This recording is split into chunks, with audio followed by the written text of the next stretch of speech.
आपली संस्कृती, आपले संस्कार सदा राहू दे आपल्या सोबत। भारताच्या महान ग्रंथांचे आणि काव्यांचे संपूर्ण संकलन सबस्क्राइब करा तिलक।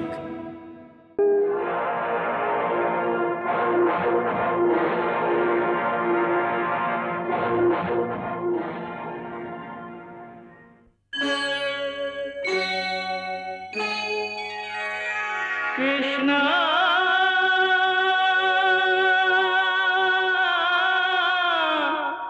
कृष्णा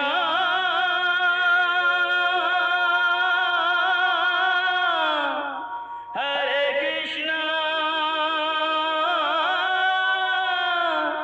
हरे हरे।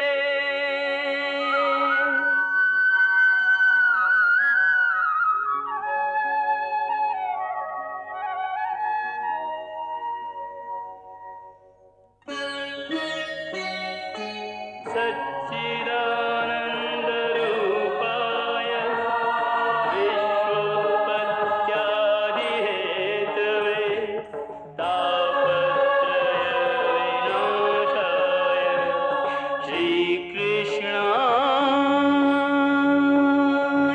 वयं नमः।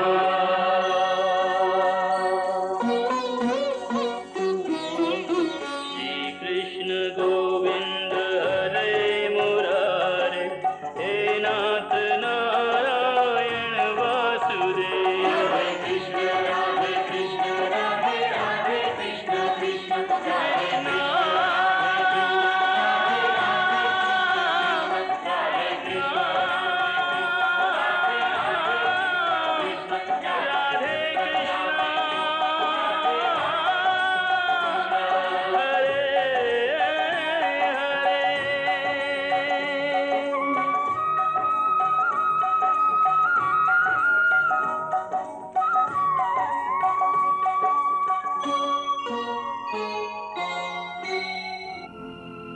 या निशा सर्वभूतानां तस्यां जागर्ति संयमी यस्यां जागृति भूतानि सा निशा पश्यतो मुनेः। भोगी आणि योगी यामधला फरक स्पष्ट करताना प्रभू म्हणतात की जो रात्रीच्या अंधारात देखील स्वतःच्या अंतःकरणात ज्ञानदीप उजळून परमात्म्याच्या चिंतनामध्ये दंग होतो तोच खरा योगी समजावा। बाकी भोगी मात्र सूर्यास्तानंतर काम आणि इतर विषय वासनात गळून जातो। रात्र एकच, पण योगी आणि भोगी अनुक्रमे निरासक्त आणि आसक्त होऊन ती व्यतीत करतात।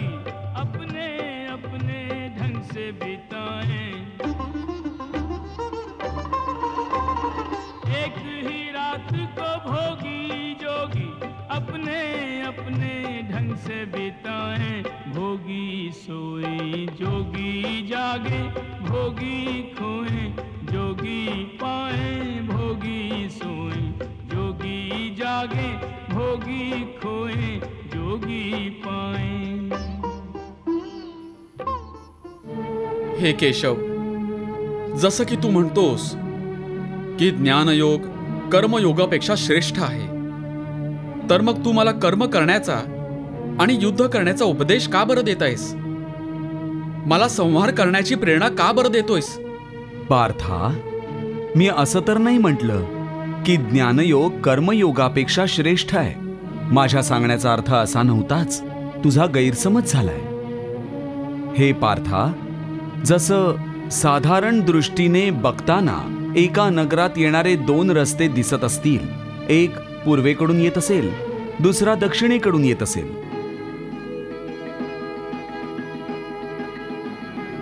परंतु ज्या प्रकारे ते दोन्ही रस्ते वेगवेगळ्या दिशांनी येऊन सुद्धा एकाच नगरात पोहोचतात, त्याच प्रकारे ज्ञानयोग आणि कर्मयोग दोन वेगवेगळी साधनं आहेत, परंतु त्यांचं लक्ष एकच आहे। आणि दोन्ही मार्गांनी साधक ब्रह्माचीच प्राप्ती करून घेतो।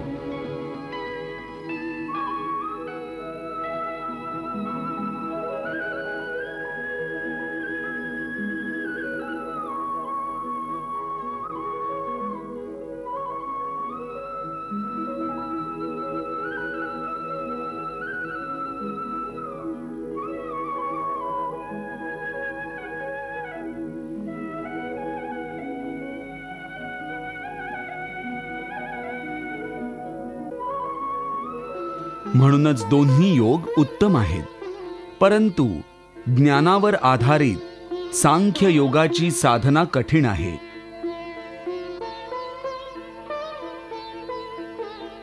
त्या तुलनेत कर्मयोगाची साधना सोपी आहे.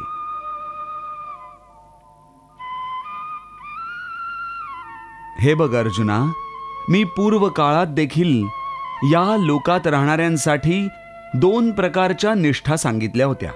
ज्ञानी लोकांसाठी अथवा संन्यासींकरता ज्ञानयोगाची आणि योगींसाठी अर्थात कर्मयोगींसाठी कर्मयोगाची. हे दोन्ही मार्ग प्राण्याला भगवंताकडे घेऊन जातात.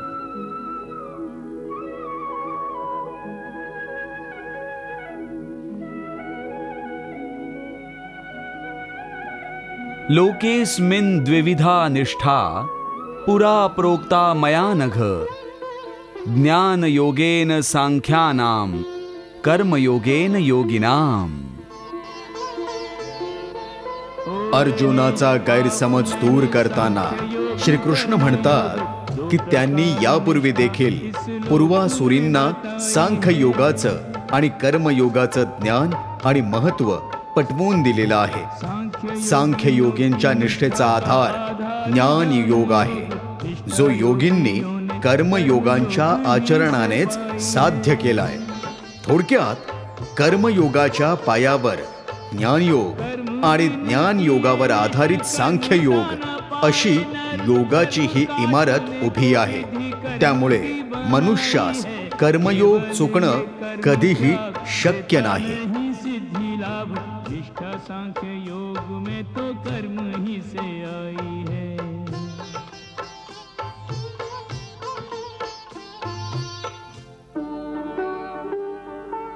हे महादेव,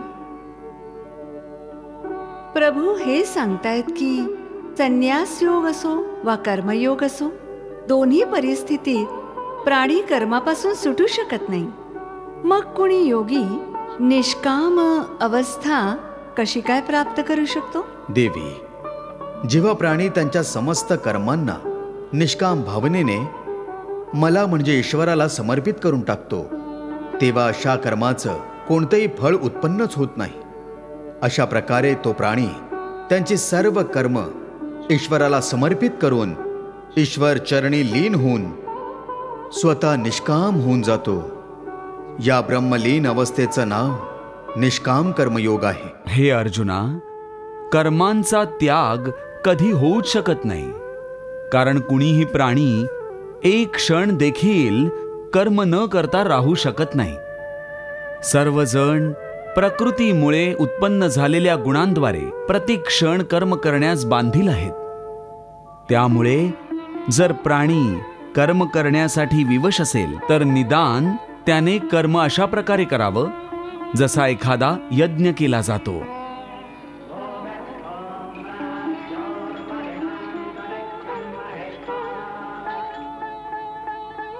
यज्ञ? होय पार्था, यज्ञ लोककल्याणाकरता देखील केला जातो आणि भगवंतांच्या आराधनेकरता सुद्धा. त्यामुळे जर कर्म करायचंच आहे तर तुझी सर्व कर्म एकतर लोककल्याणाकरता कर किंवा माझ्यासाठी कर. यामुळे तुझी कर्म एखाद्या यज्ञासमान पवित्र, कल्याणजनक आणि दिव्य होऊन जातील. त्यामुळे जर कर्माला यज्ञ समजून करशील तर कर्मबंधनातून मुक्त राहशील. कारण हे पार्था, यज्ञ म्हणून जे कर्म केलं जातं ते सोडून बाकी सर्व प्रकारच्या कर्मांची बंधनं मनुष्यांना बांधून ठेवतात. यज्ञार्थात कर्मणोन्यत्र लोकोयम कर्मबंधनः तदर्थ कर्म कौंतेय मुक्त संगः समाचर. कर्म हे यज्ञ समजून कर असं सांगताना श्रीकृष्ण अर्जुनाला त्याचं महत्त्व अधोरेखित करतात. ते म्हणतात की तन, मन, प्राण पवित्र बनवण्याची शक्ती केवळ कर्मरूपी यज्ञातच सामावलेली आहे. या कर्मज्ञानात जर व्यक्तीने इच्छा, आकांक्षा, आसक्ती, अवगुण आणि मनुष्य स्वभावाच्या षड्रिपूंची आहुती दिली तरच मनुष्य अंतर्बाह्य शुद्ध होऊन जातो आणि ज्ञान धारणेसाठीचा त्याचा मार्ग प्रशस्त होतो. सोई आत्मा जागृत होती. यज्ञव्रती को त्यागने पड़ते, यज्ञव्रती को त्यागने पड़ते अभिलाषाओं के झूठे मोती. यज्ञव्रती को त्यागने पड़ते अभिलाषाओं के झूठे मोती. ममता मोह की आहुतियों से पूर्णाहुति इस यज्ञ की होती. कर्म का यज्ञ करो निष्काम तो पूर्णाहुति इस यज्ञ की होती. मनुष्यासाठी प्रभूंनी किती महत्वपूर्ण गोष्ट सांगितली आहे. देवी की यज्ञ जाणून कर्म कर. देवी, प्रभू स्वतः यज्ञ पुरुष आहे. याचा अर्थ हाच की मनुष्य जेव्हा परमात्म्याला त्यांचं तन, मन, धन, जीवन सर्वस्व समर्पित करून टाकतो आणि प्रत्येक प्राणी मात्रांमध्ये तो परमात्म्याचं दर्शन करून लोक कल्याणकारी कर्म करतो, तेव्हा तो यज्ञ करत असतो. हे अर्जुना, शास्त्रांमध्ये अनेक प्रकारच्या यज्ञांचं वर्णन आहे ज्यांच्याद्वारे प्राणी देवतांची आराधना करून त्यांना प्रसन्न करून घेतात. हे अर्जुना, समस्त देवता माझंच स्वरूप आहेत. त्यामुळे या यज्ञांद्वारे प्राणी माझीच आराधना करतात. हे मधुसूदन, तुझ्या म्हणण्याचा अर्थ आहे की यज्ञ अनेक प्रकारचे असतात. कृपा करून मला त्या सर्वांचं विवरण सांग. पार्था, आधी हे समजून घे की यज्ञ काय आहे. स्वतःच्या एखाद्या श्रेष्ठ वस्तूला, स्वतःच्या धनसंपत्तीला, स्वतःच्या एखाद्या विशिष्ट भावनेला, किंबहुना स्वतःच्या एखाद्या तीव्र इच्छेला माझ्या परमात्म्याच्या चरणी समर्पित करून टाकणं, यालाच यज्ञ म्हणतात. स्वतःच्या प्रिय वस्तूचा त्याग हीच यज्ञाची मूळ भावना आहे. म्हणूनच शास्त्र सांगतं की यज्ञामध्ये आहुती दिल्यानंतर जे अन्न मागे उरतं ते ग्रहण करणारा मनुष्य सर्व पापांतून मुक्त होतो. आणि जे लोक केवळ स्वतःचंच पोट भरण्याच्या उद्देशाने अन्न शिजवतात ते तर पाप भोजनच करत असतात. हे केशव, यज्ञाच्या बाबतीतली सर्वसाधारण भावना तर हीच आहे की अग्नी प्रज्वलित करून अग्निकुंडात आहुती देण्याचं नाव यज्ञ आहे. परंतु हे माधव, तू तर म्हणतोयस की जनकल्याणचं कोणतंही कर्म यज्ञ आहे. स्वतःच्या एखाद्या प्रिय वस्तूचं बलिदान अथवा त्याग देखील यज्ञ आहे. याचा अर्थ काय? हे अर्जुना, हे बरोबर आहे की प्राणी त्याच्या त्याच्या निष्ठेनुसारच वेगवेगळ्या प्रकारे वेगवेगळ्या देवतांची पूजा करण्यासाठी हवन आदी करत असतात. त्याला देखील यज्ञच म्हणतात.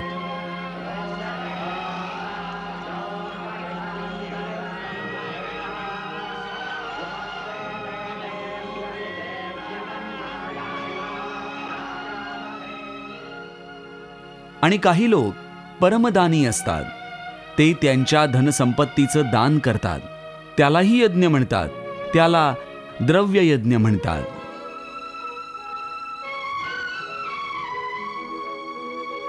अनेक योगी निस्वार्थ भावाने विद्यादान करतात. त्याला ज्ञान यज्ञ म्हटलं जातं.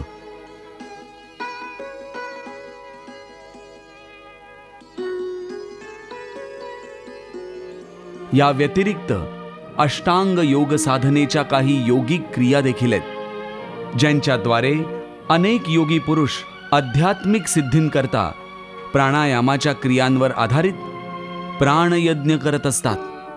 भगवान श्रीकृष्ण अष्टांग योग आणि तंत्राबद्दल देखील बोलतायत. त्याची व्याख्या काय आहे? देवी, अष्टांग योग एक प्रकारची दिव्य चिकित्सा आहे, ज्या योगे मानवाच्या समस्त रोगांचा नाश होऊन जातो. मग भले ते शरीराचे रोग असोत, भले मानसिक रोग असोत, भले आध्यात्मिक ग्रंथी असतील, सर्वांच्या चिकित्सेची साधने योगशास्त्रामध्ये वर्णिलेली आहेत. या साधनांमध्ये प्राणायाम, तंत्र, मंत्र आणि यंत्र प्रमुख आहेत. हा प्राणायाम क्रियेवर आधारित यज्ञ कसा असतो केशव? हे अर्जुना, योगी जेव्हा मंत्र आणि तंत्र दोन्ही प्रकारच्या साधन पद्धतींद्वारे कधी अपान वायूमध्ये प्राणवायूचं हवन करतात, तर कधी प्राणवायूमध्ये अपान वायूचं हवन करतात.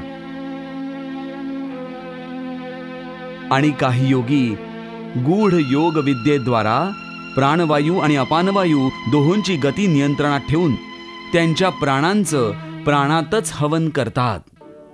भगवान, प्रभूंनी विविध यज्ञांच्या बाबतीत ज्ञान प्रदान केलंय, परंतु भगवान, मी प्राण आणि अपान वायू बाबतीत तुमच्याकडून अधिक जाणून घेऊ इच्छिते.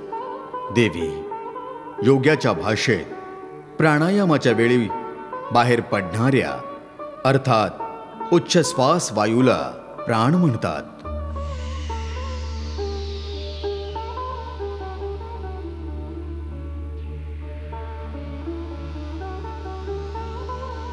आणि अपान? आत ओढल्या जाणाऱ्या श्वासाला अपान वायू म्हटलं जातं.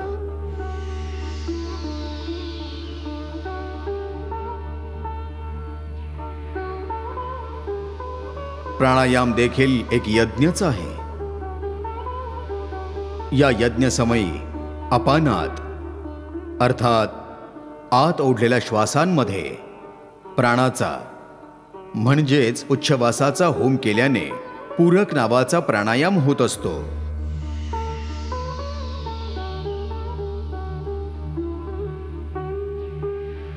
आणि याच्या विरुद्ध प्राणात अपानाचा होम केल्याने रेचक प्राणायाम होत असतो.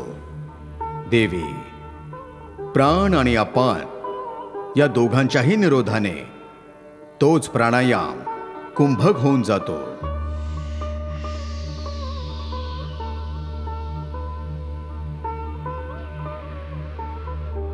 देवी, यांच्याशिवाय व्यान, उदान आणि समान हे देखील 3 वायू आहेत. आणि उदान वायू? मृत्यू समयी निघून जाणाऱ्या वायूला उदान असं म्हणतात.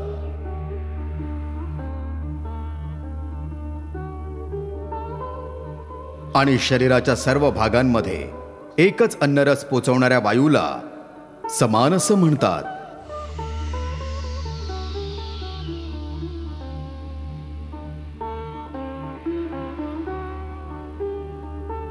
देवी, प्राण, अपान, व्यान, समान आणि उदान या सर्वांना मिळून पंचप्राण म्हणतात.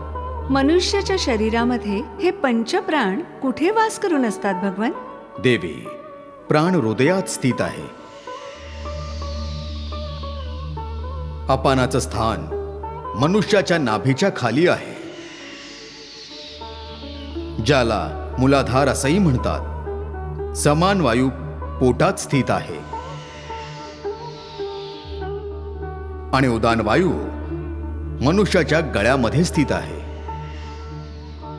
आणि व्यान वायूचं स्थान कुठे असतं? देवी, मनुष्याच्या संपूर्ण शरीरामध्ये व्यान वायू वास करून असतो.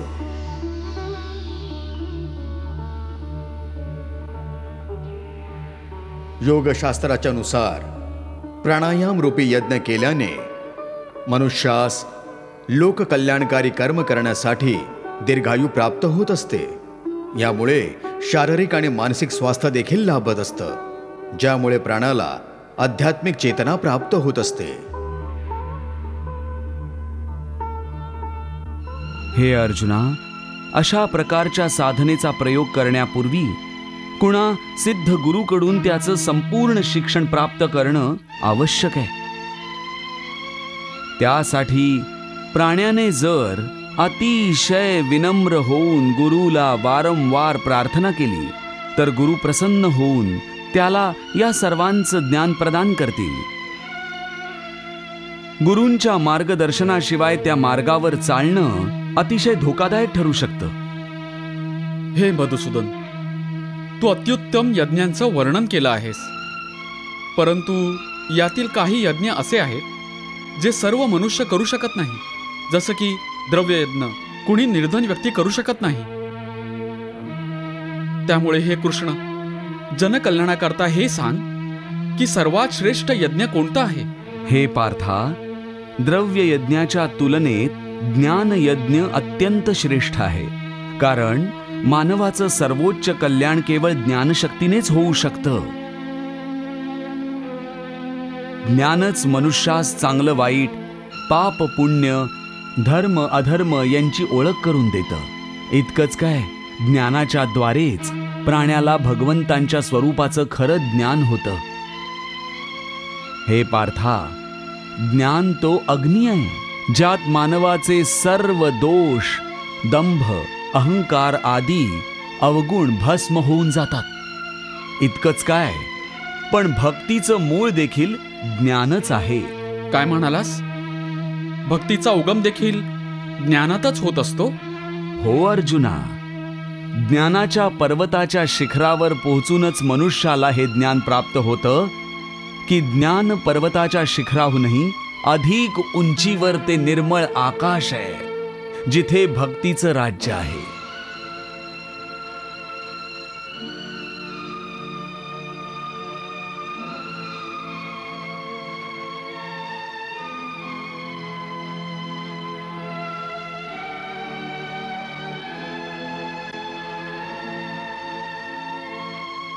आणि जेव्हा प्राणी त्या भक्तीच्या आकाशात पोहोचतो तेव्हा प्रभू त्याचा हात धरून त्याला त्यांच्या श्रीचरणांशी घेऊन जातात.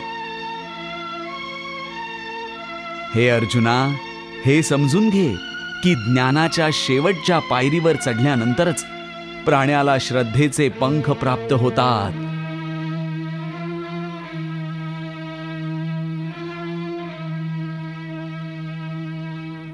आणि त्या श्रद्धेच्या पंखांच्या साहाय्यानेच प्राणी भक्तीच्या आकाशात विहरू लागतो.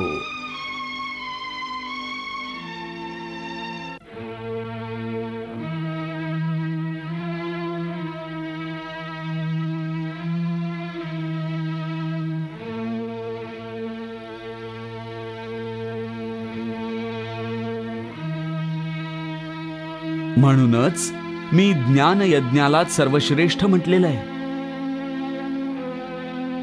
पार्था, ज्ञानाच्या साहाय्यानेच तू या सर्व सृष्टीला आधी स्वतःच्याच आत पाहशील.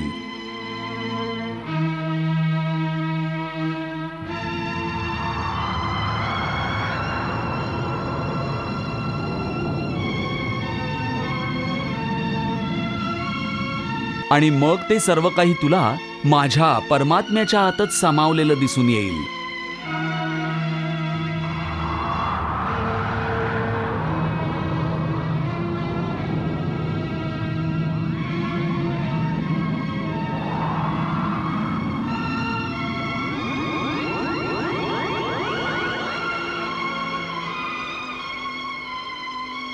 जेव्हा तू हे ज्ञान प्राप्त करून घेशील तेव्हा भलेही तू या जगातला सर्वात मोठा दुराचारी जरी असशील तरी देखील तू या ज्ञानरूपी नावेत बसून संसाराच्या पाप समुद्राला सहजपणे पार करून परमात्म्याच्या चरणी पोहोचून जाशील.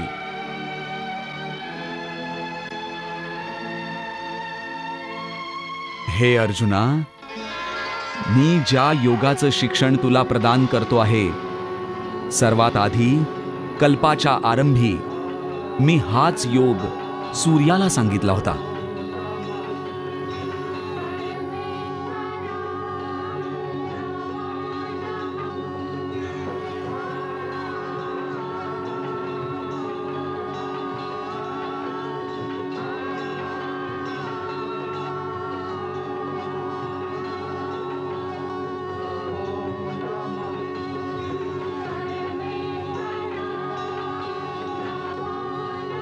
इमं विवस्वते योगम प्रोक्तवाहनम अव्ययम विवस्वान् मनवे प्राह मनुरिक्ष्वा कवे ब्रवीत. पार्था, सूर्याने हा योग आपल्या पुत्राला मनूला सांगितला.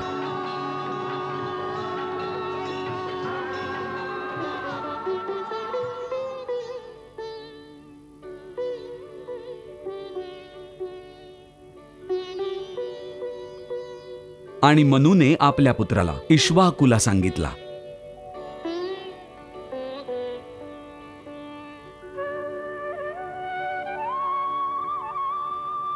हे अर्जुना, अशा प्रकारे परंपरेने प्राप्त या योगाला राज ऋषींनी जाणून घेतलं.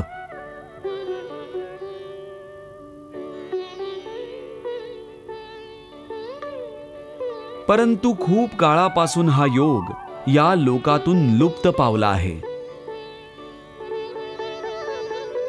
आज हाच पुरातन योग मी तुला सांगितलाय, कारण तू माझा भक्त आहेस आणि सखाही, म्हणून मी तुला हे गुप्त ज्ञान प्रदान करत आहे. हे केशवा, तू तर म्हणतोयस की तू हा योग सूर्याला सांगितला होतास, परंतु तुझा जन्म तर याच काळात झालाय आणि सूर्याचा जन्म तर पुरातन आहे. मग तू हा योग सूर्याला कसा सांगितलास? हे अर्जुना, या मृत्यूलोकामध्ये तुझे आणि माझे अनेक जन्म झाले आहेत आणि पुढेही होत राहतील.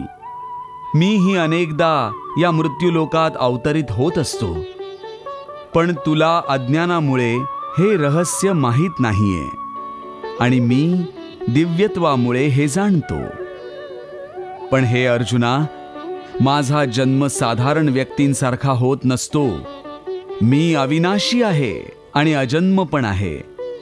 मी समस्त भूप्राण्यांचा ईश्वर आहे, म्हणून माझा जन्म प्राकृत मनुष्यांसारखा नाहीये. मी निसर्गाला अधीन करून माझ्या योगमायेने प्रकट होतो.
हे मधुसूदना, तू सर्वेश्वर आहेस, समस्त चराचरांचा स्वामी आहेस, त्रिलोकपती आहेस. मग तुला मृत्यूलोकात जन्म घ्यायची काय आवश्यकता आहे? मला आवश्यकता नाहीये, परंतु जेव्हा जेव्हा मृत्यूलोकातल्या वासियांना माझी आवश्यकता भासते, तेव्हा तेव्हा मी भूलोकात अवतरित होतो. तुझी आवश्यकता कधी भासते केशवा? यदा यदा हि धर्मस्य ग्लानिर्भवति भारत, अभ्युत्थानम अधर्मस्य तदात्मानं सृजाम्यहम्. जेव्हा जेव्हा सत्य आणि धर्म संकटात सापडतात आणि अधर्म आणि असत्याची वाढ होते आणि पापाचं साम्राज्य प्रस्थापित होतं, तेव्हा तेव्हा मी स्वतः प्रकट होतो. परित्राणाय साधूनां विनाशाय च दुष्कृतां धर्म संस्थापनार्थाय संभवामि युगे युगे. मी अवतार धारण करण्याची 3 कारणं असतात. पहिलं, आतताईंद्वारे पीडित साधू पुरुषांचा उद्धार करण्यासाठी. दुसरं, दुष्टांचा नाश करण्यासाठी. आणि तिसरं कारण आहे धर्माची पुनर्स्थापना करण्यासाठी. याच कार्यांसाठी मी प्रत्येक युगात प्रकट होतो. माझे जन्म आणि माझी कर्म दोन्ही दिव्य आहेत जो व्यक्ती ही गोष्ट समजतो तो व्यक्ती जेव्हा त्याच्या शरीराचा त्याग करतो तेव्हा त्याला पुनर्जन्म घ्यावा लागत नाही. तो सरळ माझ्यात येऊन विलीन होतो. हे केशव, माझ्या मनात हे जाणून घ्यायची तीव्र जिज्ञासा आहे की या कृष्ण अवताराआधी तू केव्हा केव्हा आणि हा अवतार का धारण केलास. तुझा शिष्य आणि सखा समजून माझ्या जिज्ञासाचं उत्तर दे. हे अर्जुना, या कल्पाच्या सुरुवातीला सर्वप्रथम मी मत्स्य रूपात अवतार धारण केला होता.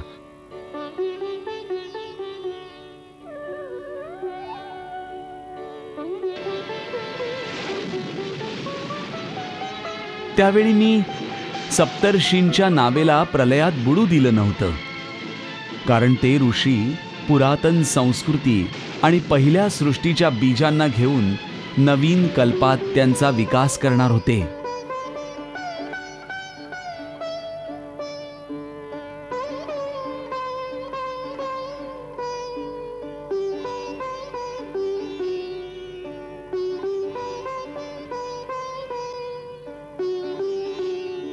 त्यानंतर समुद्र मंथनाच्या वेळी जेव्हा मंदराचल पर्वत स्थिर राहत नव्हता तेव्हा मी कूर्मावतार घेऊन त्याला आपल्या पाठीवर धारण केलं, ज्या योगे देवता आणि असुर मिळून सागरातून अमृत प्राप्त करू शकतील.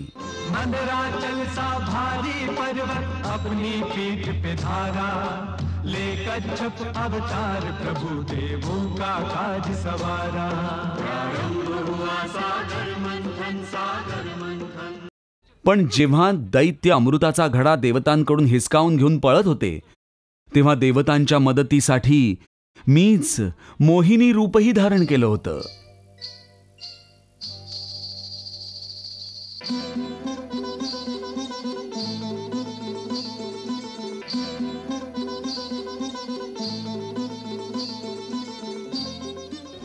त्याच वेळी मी राहू दैत्याचाही वध केला होता.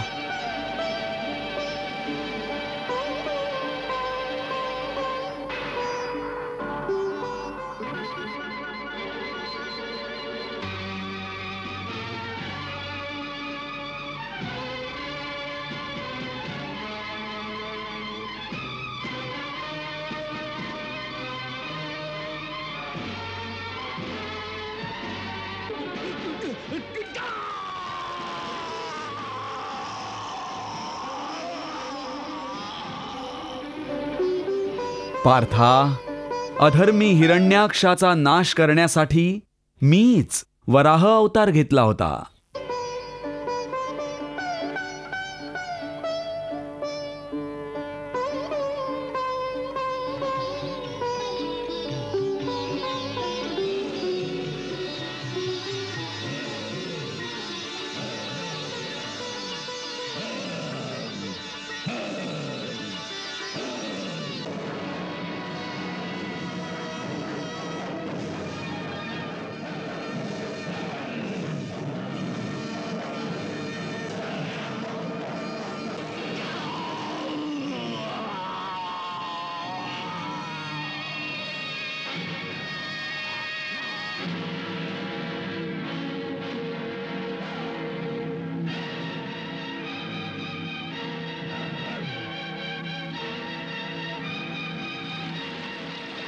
मीच माझ्या परमभक्ताची प्रल्हादाची रक्षा करण्यासाठी नृसिंहाचा अवतार धारण केला होता.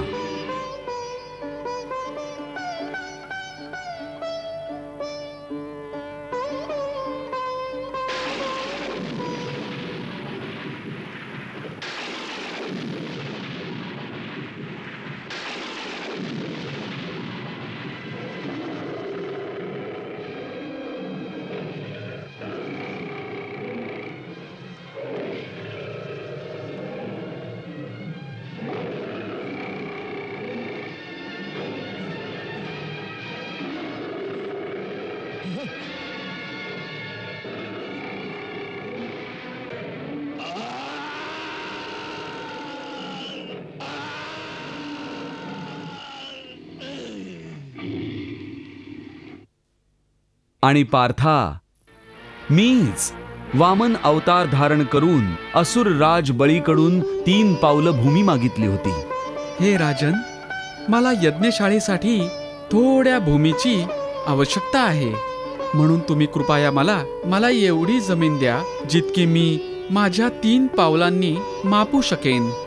तितक्यानीच मी संतुष्ट होईन. मी महात्मा प्रल्हादांचा पौत्र आणि महाराज विरोचनांचा पुत्र बळी प्रतिज्ञाबद्ध होऊन संकल्प करतो की ब्राह्मण पुत्र वामनाच्या इच्छेप्रमाणे 3 पाऊल भूमी दान करतो.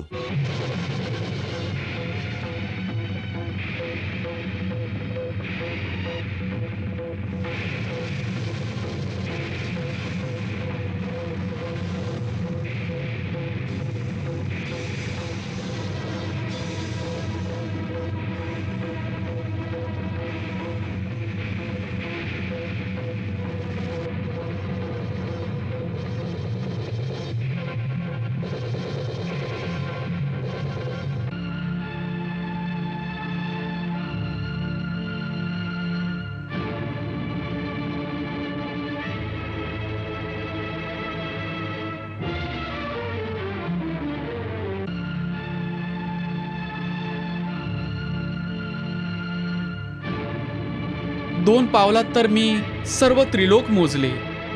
1 पावलानी भूलोक आणि दुसऱ्या पावलानी स्वर्गलोक मोजला.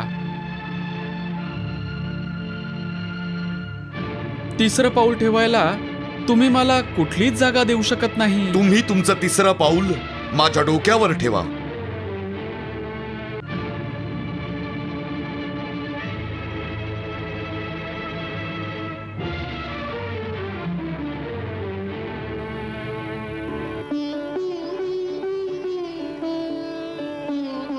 आणि जेव्हा रावणाने पृथ्वीवर हाहाकार माजवला होता तेव्हा मीच त्रेतायुगात राम अवतार धारण केला होता. धर्माची मर्यादा भंग करणाऱ्या पापी, तुझ्या सर्व पापांचा दंड आज तुला अवश्य मिळेल.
जब जब जगत में धर्म की हानि होती है भारत,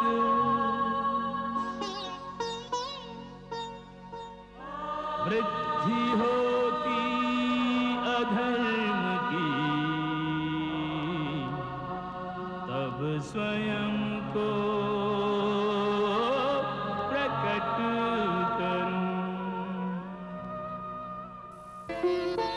हे पार्था, माझ्या या दिव्य आणि अलौकिक स्वरूपाला ज्ञानी लोक जाणतात आणि मी सांगितलेल्या योगाचं आचरण करून मोक्ष प्राप्त करून घेतात.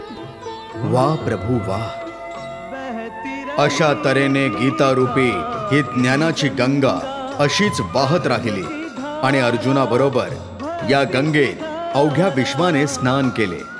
श्रीकृष्ण अर्जुनाला म्हणाले की सर्व शंका विसरून तू मला शरण ये. मी तुला सर्व पापातून मुक्ती देईन. त्यामुळे आता शोक करू नकोस आणि माझ्या भक्तीत लीन हो. सर्व वेदांपेक्षाही दिव्य असं ज्ञान मी तुला देतोय. त्यामुळे कुठलीही किंतु परंतु मनामध्ये आणू नकोस आणि तू तुझं कर्म कर. जय श्रीकृष्ण.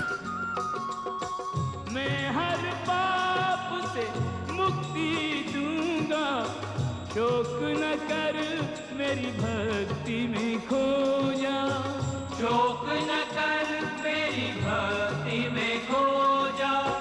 धर्म अधर्म के भेदों से न्यारे अमर है गीता के बोल सारे। हे नाथ नारायण वासुदेव, श्री कृष्ण गोविंद हरे मुरारे। हे नाथ नारायण वासुदेव। पितुमातु स्वामी सखा हमारे, पितुमातु स्वामी सखा हमारे।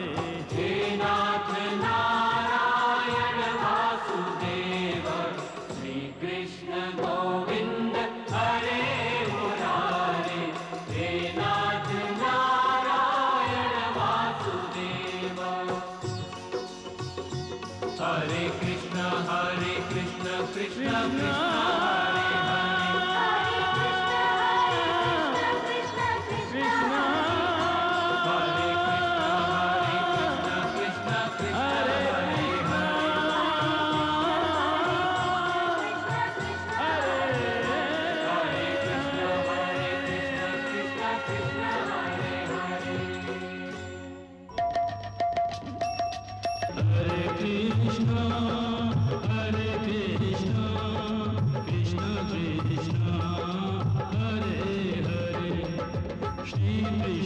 चरितम